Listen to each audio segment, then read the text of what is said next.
So this guest we're about to speak to has a very interesting last name. When we interviewed her, she actually said, she's like, now don't let my last name fool you. Her last name is Glum. She's Julia Glum, but she is anything but Glum. She was amazing to talk to, and she's the news editor at money.com. And we came across her. She repurposed one of her articles on a platform that we're obsessed with, DM, and we've interviewed the founder of that, Emma Bates. She's amazing. And so she repurposed an article onto DM, and we saw it, and we were like, we need to speak to her. So this article, which she wrote originally, was talking all about salaries, the importance of talking about your salary, how it can help each other, blah, blah, blah, blah. And I just read it and I forwarded it to Vic, and she was like, I know, I get these newsletters too. But I was just like, we've got to get her on. So we've tracked her down. She not only was hilarious in terms of how she writes and communicates personal finance online, but actually just speaking to her, we were like, God, you're funny. And I think that my favorite part about this whole conversation was just like getting practical tips on how to broach conversations with friends and family when it comes to awkward money conversations. Yeah, because we always hear about, we need to talk about money, but it is still uncomfortable for a lot of people. And so I think my biggest takeaway from this talk was, yes, like you said, was getting practical tips and also how to respond when your friends or your colleagues ask you what you earn, and making it a bit more normal. So the more we can talk about money and talk about salaries, the better. And there was also a little activity in this podcast that we'll leave you with. So we hope you enjoyed the episode. And I hope you enjoy the episode. And we're just passing the microphone back and forward because we're stuck in a hot car because we forgot to record the intro. Avocado, hominy, I'm doing the bridesmaids thing, you know. Oh, no, one more thing. I've got one more thing. Oh, so good. Okay, Julia, firstly, thank you for putting words out there into the universe that, sometimes you come across, it might be a video or even a meme or a tweet, and you feel it in your bones. I was like, this is so well written. So it's like, we need to get her on the podcast. I literally sent it to our whole team, and I was like, sent it to our guest booker, Abby, being like, we've got to get Julia on the podcast. So firstly, thank you so much for your time. We're really stoked to talk to you today. Yeah, absolutely. Thank you for having me. And please forward all of your compliments to my boss and tell him that he should give me a raise. Thank you. For sure. What are you going for? Like, how much more are we looking? Like 10, 20 grand a year? Yeah. I could take like 100K. Okay, sure. Yeah, cool. We'll go. Yeah. Look at us. Yeah. Look at us. We are women and we're already talking about money. We are acing it. And we're not even 2 minutes into the podcast. This is great. This is going to be a good one. So Julia, what I was wondering if you felt comfortable with, a lot of our audience may not have come across your article, the idea of salary discrepancies and ways to bring up the differences in what you earn to your friends. Like, that's kind of a conversation that we have had before on podcasts, but also on our socials and our EDMs and blogs. But the way that you wrote it was so brilliant. And I wondered if you felt comfortable reading that out for our audience, for those who wouldn't have read it. Yeah, absolutely. You guys ready? Ready. Okay. I like to think I talk with my girlfriends about everything. What I thought of the sheet pan gnocchi recipe I made last week, which of us could realistically get on Raya, not me, whether Nicholas Galitzine can play off playing Hayes in the Idea of You movie, etc. But honestly, I stumble whenever money gets brought up. I've been a personal finance reporter for almost 6 years now, and it's still awkward to talk about salary. A few years ago, I interviewed Elaine Swan, a lifestyle and etiquette expert who founded the Swan School of Protocol, about this exact topic. According to Swan, the rules of decorum have historically dictated that people refrain from talking about salary because it can make others feel uncomfortable. The entire concept of etiquette is built around putting other people at ease, so salary talk goes directly against that. If I earned more than my girlfriend, for instance, she might feel jealous of me. Or she might start assuming I'll pay for dinner without realizing there are major differences in our financial responsibilities, Swan said. My friend might even think I'm acting tacky. We're not supposed to talk about how much money we earn or how much money we spend on clothes or rent or a haircut, right? However, younger generations have grown up sharing every detail of themselves online, and that's a habit that crosses over to their in real life behavior. In fact, a LinkedIn survey from last year found that 46% of Gen Zers are willing to share their pay information with close friends, compared to 45% of millennials, 34% of Gen Xers, and just 22% of baby boomers. Now, there are legit reasons to take the salary talk out of the shadows, especially in the workplace. Not only is sharing your pay with coworkers fully legal in the United States, it's protected under our National Labor Relations Act, but having the information out there can also help close wage gaps. Salary transparency can foster a better and more trusting relationship between employers and employees. And on a less formal level, talking about salary can help my friends realize that they are underpaid and make moves to correct it. I took this question about feeling weird about talking about money with my friends to my group chat. I texted my 3 best gal pals to get their thoughts. One replied, quote, "I'm pretty open about it generally, but also I'm less concerned about my salary than other people are." That makes sense because we work in media and it's not exactly a lucrative field. Another responded, quote, "I don't really mind it, especially when I know someone is trying to figure out where they stand." And the third said, "I think it's complicated, but it's good to talk about." As you can tell, it's certainly not natural to talk about earnings with girlfriends, even for me, but I do try to remember that it's not weird unless I make it weird. I tend to rely on a tip that Swan provided. Whenever I do bring up my pay, I try to do it politely and in context. For example, when I get a raise and I want to celebrate, that's a good opportunity to talk about money. Another great time to talk about salary is maybe when my friends are in negotiations for a new job. Sharing my salary could help them have an edge.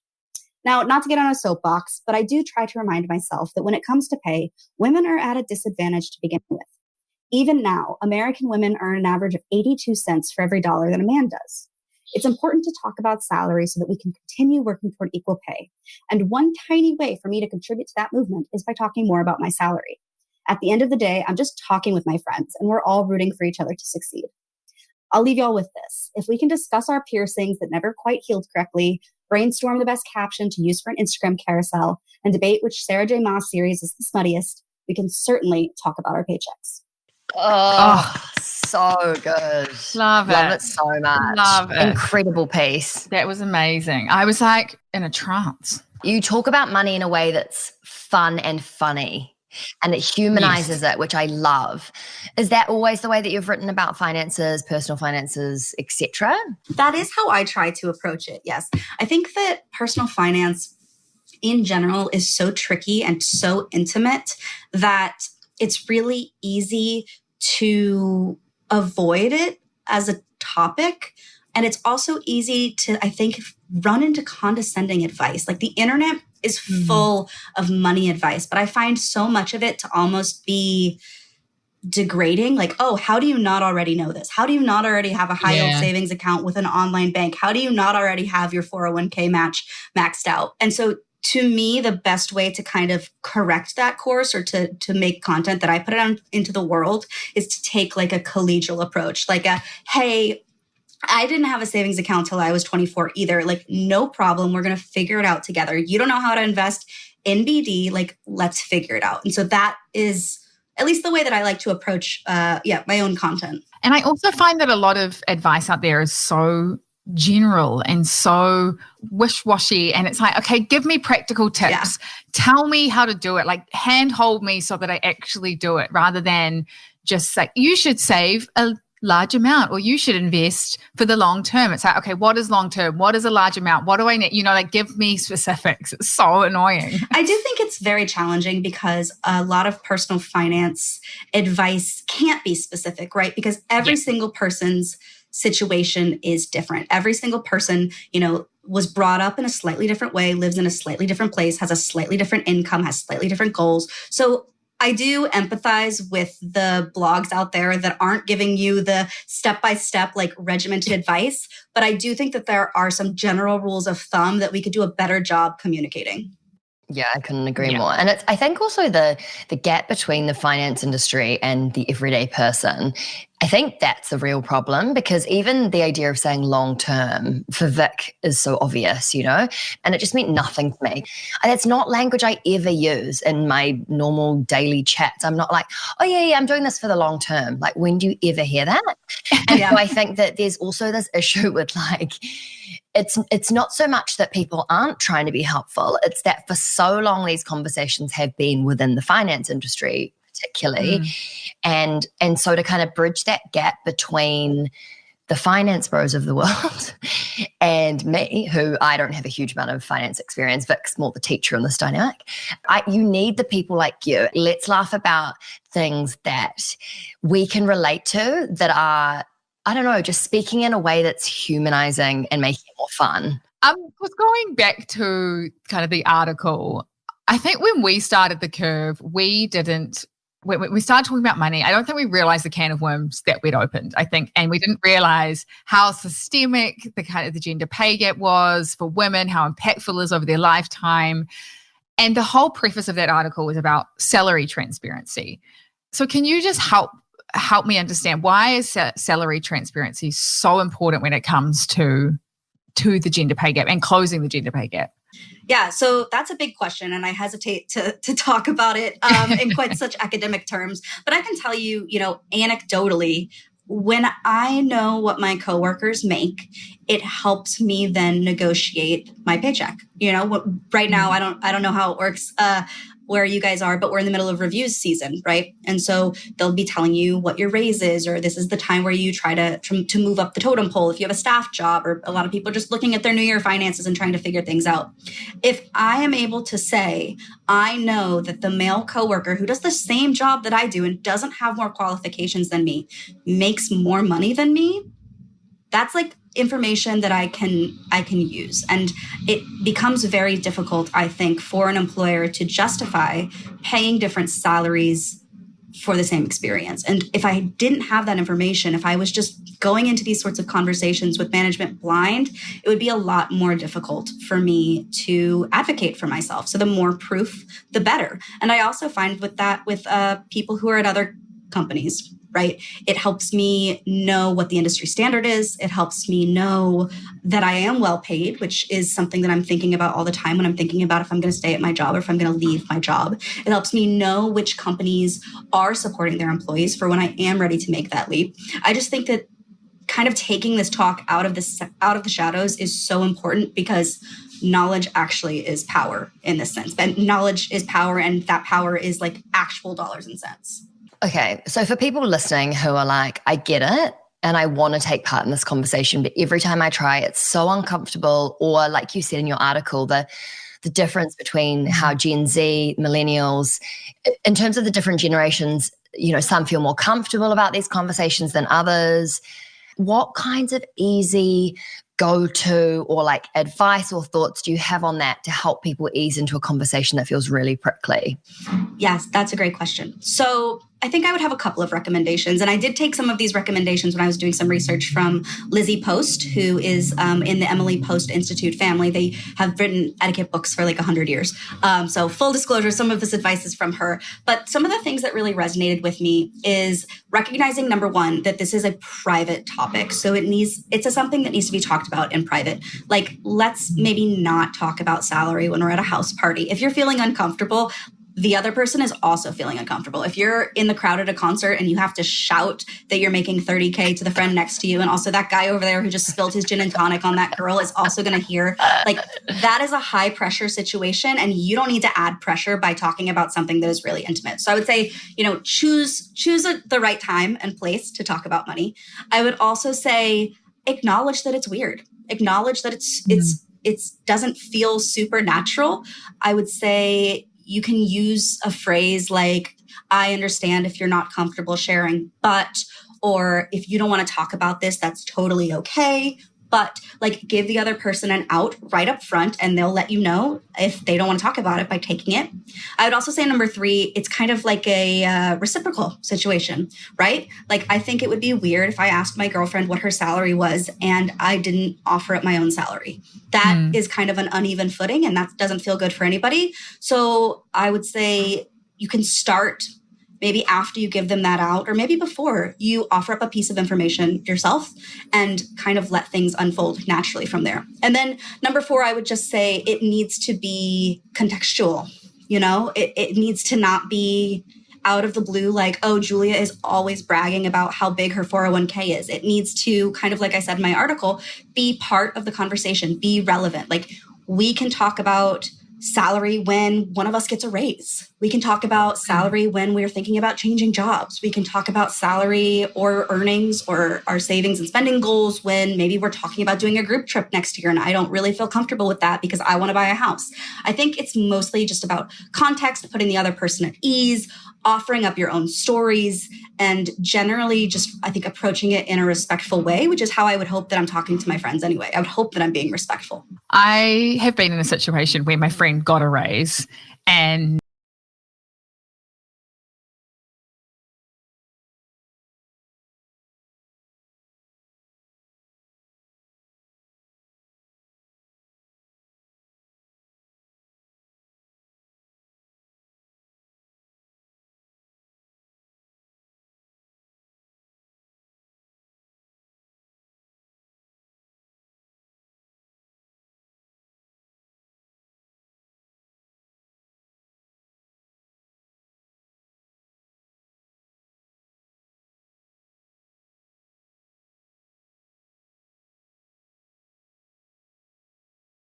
you went up to supervisor level. And then I think you can kind of play with the framing, right? Maybe don't say, how much was your raise? Let me have all the information. I would love to know.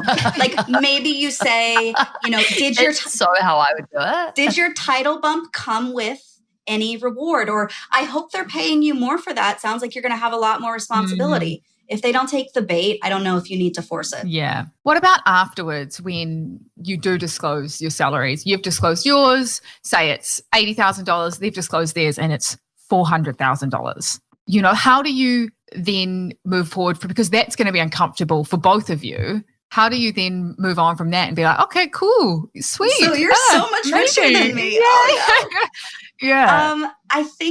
I think delicately is the answer. And I think it depends on the nature of the relationship that you have with your friend. I think about my own girlfriends, and yes, I know the salaries that they make. We talk about it all the time. I don't know if it's because I make them talk about it because of my job or if it's just something that comes up pretty often. But yes, some of them make more money than me. I mean, I have a friend who is an engineer. Of course he should make more money than me. I do words. Like, he makes buildings. Those are 2 totally different jobs. I think you kind of have to feel it out with your friend and decide on a case-by-case basis. I would also say that your friend who makes $400,000 to your $80,000, they might have different goals than you, and they might have a different lifestyle, and they might have things happening in their life that you don't necessarily know about, no matter how close you are.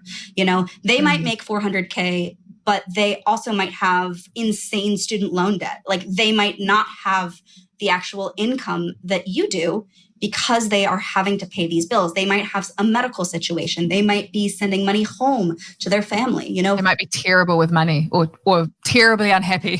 There's a lot of different things that are going on. So I think it might feel awkward at first, but I would just urge maybe some understanding that maybe you don't have the whole picture. And also, does it really matter in the context of your friendship? To me, if my friend tells me she's making so much more than me, am I jealous? Absolutely. But are we still able to do the things that I like to do together? Yes. And if I suggest things that are less expensive and she wants to do them with me, that's great, right? I think there's got to be understanding on both sides. And you were friends before and you were earning different salaries. Just because that shouldn't change the relationship, definitely. And I would hope that my friend who now knows that I make so much less than her would also take that into account on her side, right? So she's not going to ask me to go to a $2,000 dinner because she knows what I make. So last night I was having a conversation with my parents because I just got home from a dinner with 2 friends and I had 2 glasses of champagne. We all had food, and then they had 2 bottles of rosé. So they probably spent about 180 on wine and I spent like 28. And as soon as it came to paying for the bill, they the first thing they said was like, we'll pay for our wine, like they offered it up. It wasn't an awkward thing. I wasn't like, oh God, there was nothing weird about it. I was like, okay, amazing. Thanks so much. And we can split the food. And then we asked the waiter and we were like, is it fine to do this? And he was like, sure. Anyway, I got home and I was saying this to my parents and they were like, oh gosh, it's amazing that your friends did that and that they're like open to it, because we get stung all the time, because my dad does not drink much. He has maybe like a beer or two, but he goes out for these dinners with 12 people and they're all having Bollinger champagne and then they end up splitting the bill. But, they come home and they're like, oh gosh, like that was really expensive and it didn't need to be. And we shouldn't have really had to subsidize everyone else's drinks. But the conversation of bringing it up is so much more uncomfortable. We sat at the stairs when I got home and talked about this for like 40 minutes and they were like, oh, good. Okay, that's quite inspiring. Thank you. And I was like, wow, it's become such a conversation amongst our generation. How can, because for them, I think there's this expectation the older you get that it's fine. It's $100 here or there, but it's not fine for a lot of people.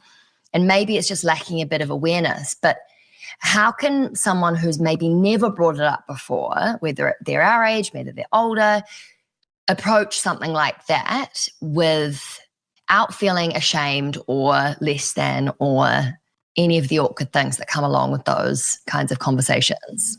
I think it's practice makes perfect. I think you just have to dive in, and, maybe for your parents or maybe for somebody who's new at this and has done it in the past and doesn't want to do it again, pick up that part of the bill, even though they didn't participate. Maybe you let it happen one more time. And then later on, not at dinner, not as the waiter is holding the little thing where you have to like tap on the screen not at that point, but at some point where it is calmer and quieter and more intimate. Maybe you say, hey, I noticed, last time this is how we split the bill. I would love if we could talk about going forward, maybe doing it a different way.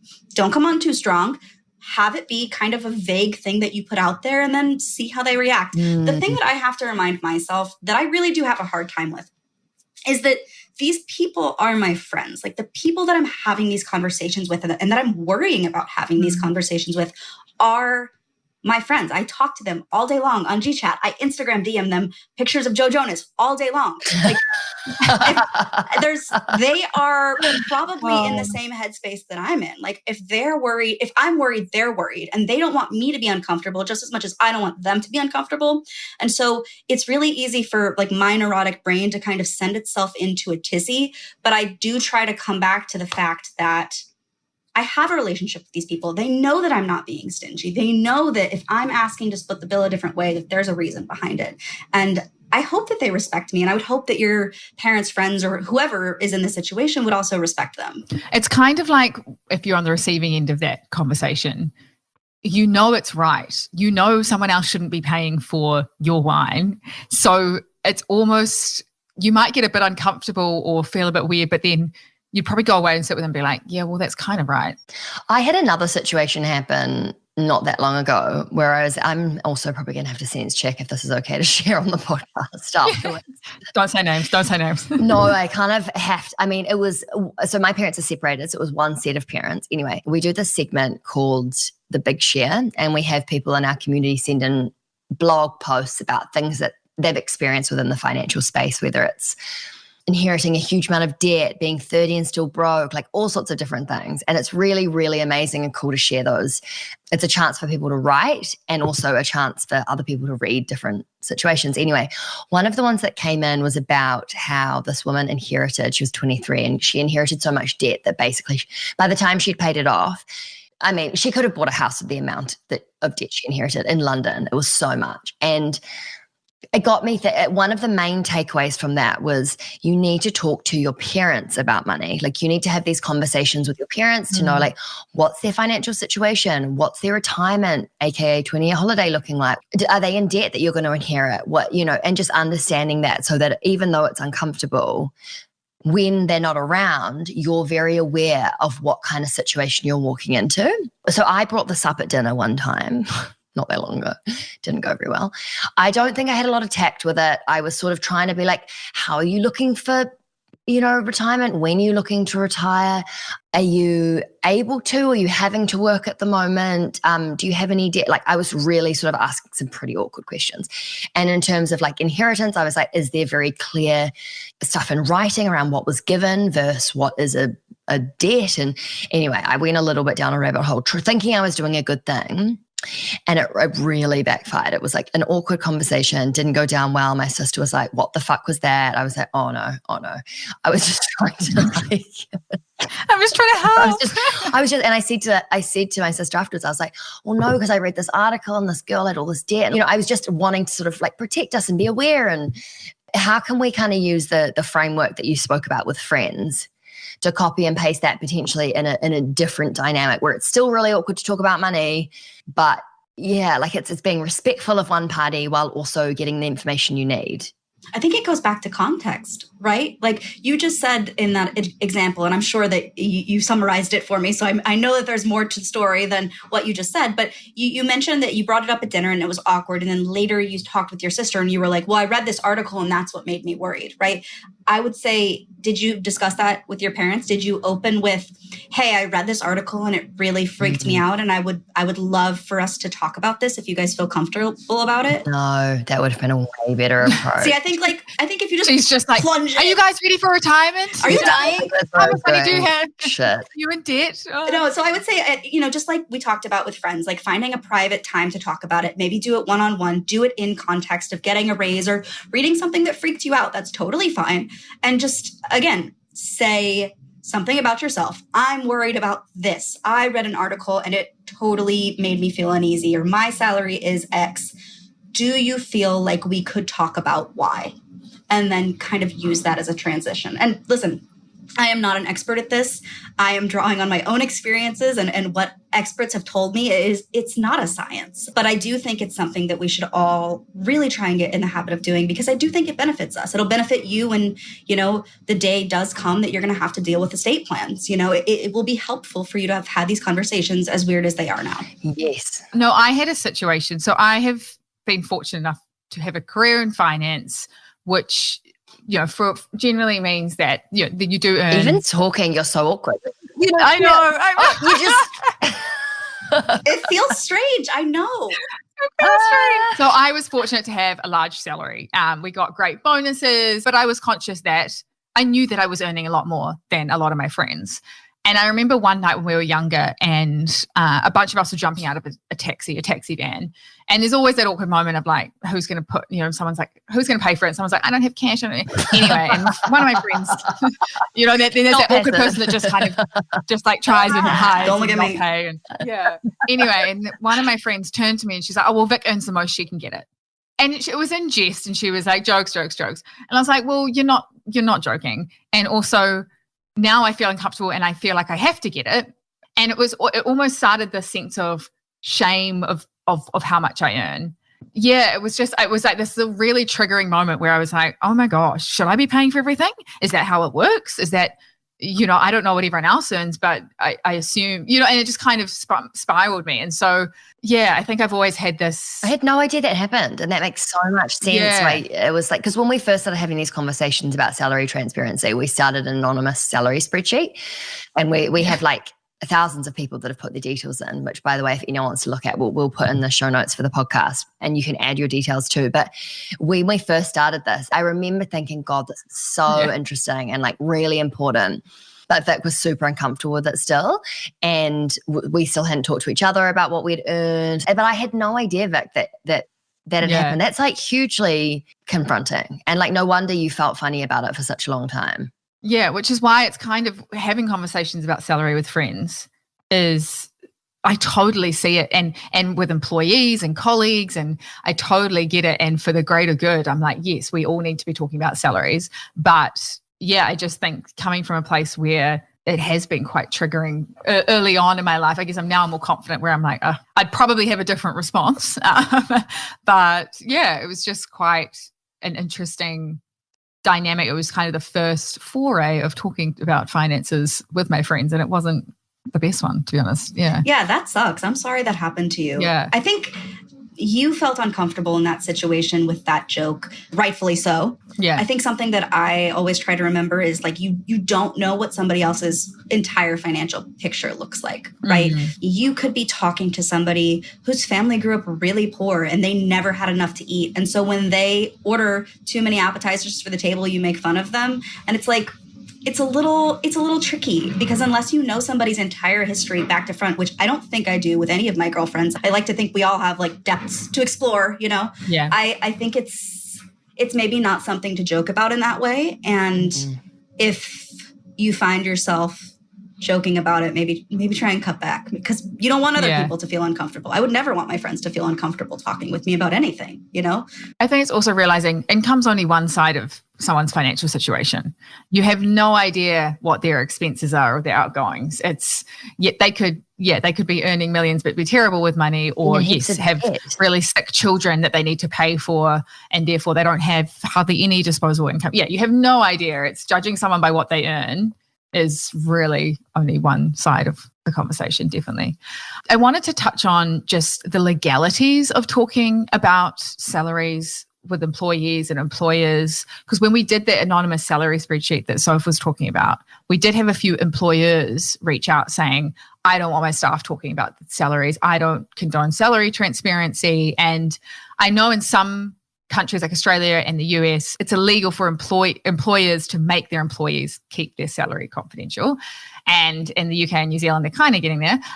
But yeah, what are your thoughts on that? And I guess from an employer lens, why they don't like it, why they don't want to encourage it, and all of that. So, I mean, not to sound like a conspiracy theorist, but the reason that the employers don't want their employees talking about their salaries is because they don't want people comparing notes, because then those people will inevitably come to them and be like, hey, over there, Nick in accounting makes a lot more than I do and we do the same job.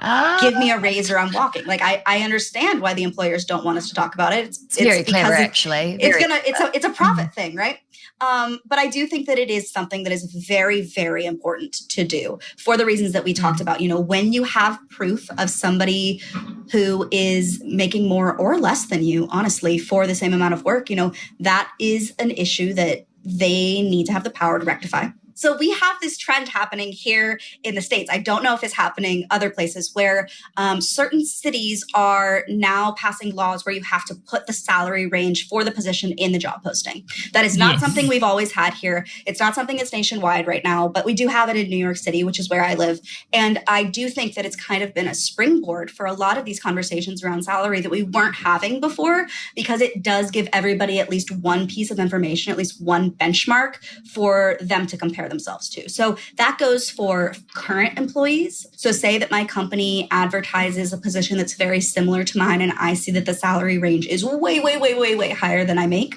That can be fuel for me then to go to my manager or my HR department and be like, what's up?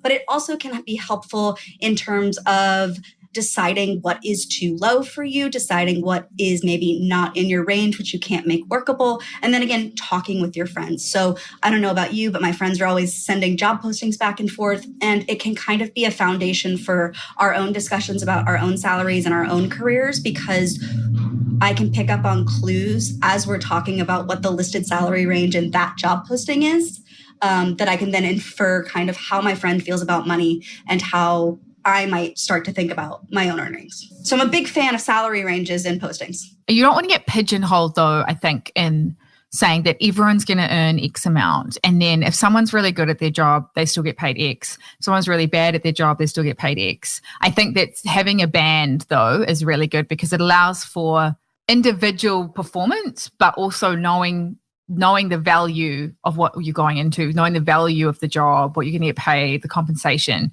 And then you can kind of put your own performance on top of that, I think is really important. I think I just like having it on paper somewhere, you know, much like you're talking about your anonymous salaries spreadsheet. The fact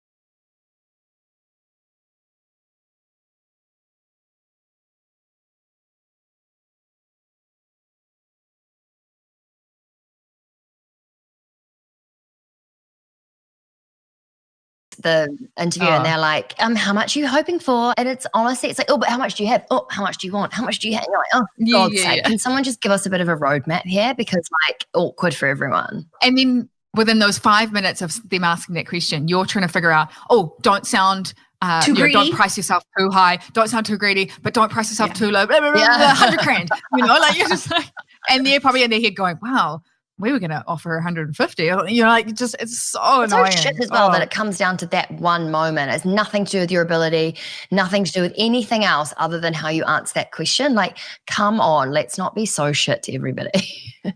I just wanted to touch on in the article when you said that you took the question to your group chat. I would love to pose something to our listeners I would love to try it out with their group chat. Like I would love to do it as a little test case for myself, to put it to my girl group chat and say, hey, how comfortable is everyone talking about salaries? Has it ever happened to you?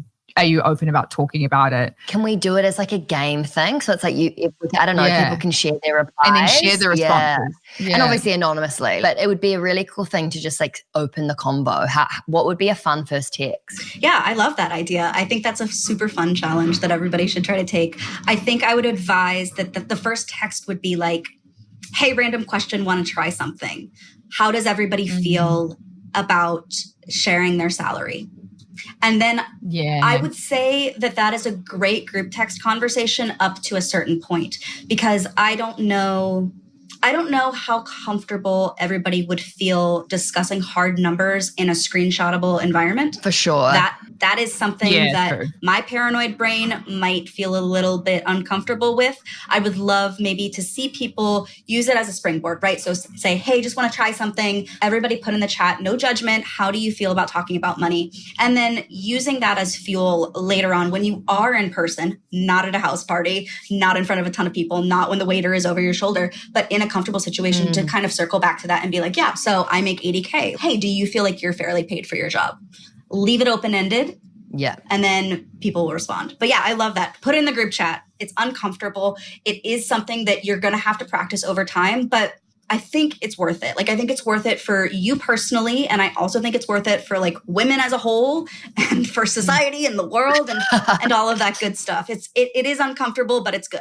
And I think we underestimate even that little task of having that question in your girl group chat. It might not seem like it does anything significant, but you've just put that notion of talking about salaries into the minds of, 6 to 10 other females. And then it's like, I don't know, I feel like every little step it's just a little seed. We're just planting seeds. Yeah. You don't have to go in there and expose what you earn straight away if you don't feel comfortable. No. But it's just like you said, dip your toe in. And I need to get my parents to do the same thing, because I think it should just be it should be universal. It could help your girlfriend get a raise. Yeah. There's nothing that's like more girl power than helping each other make more money. Wouldn't you love if sharing your salary, which is something that you might feel a little bit hesitant about, helps your friend accomplish one of their goals? Like, isn't that friendship? I don't know. I just love that idea. So yeah, try it. Oh my God. I don't think we've got anything else to add. Let's just end it there. That was such a fantastic conversation. But yeah, we loved it. And thank you so much for your time. Yeah, absolutely. Anytime. Thank you so much. Bye. Bye. Thank you so much for listening to Raising the Curve. These conversations are designed to teach you everything that you need to know to be better with your money, from saving to investing to talking to your friends about your salaries. And if you liked what you heard, we would love it if you could hit the subscribe button, please. Yes, or please. Better yet, leave a review. It only takes 5 seconds and it would really make our week, our year, our month. Okay. Lots of love. See you soon. Bye.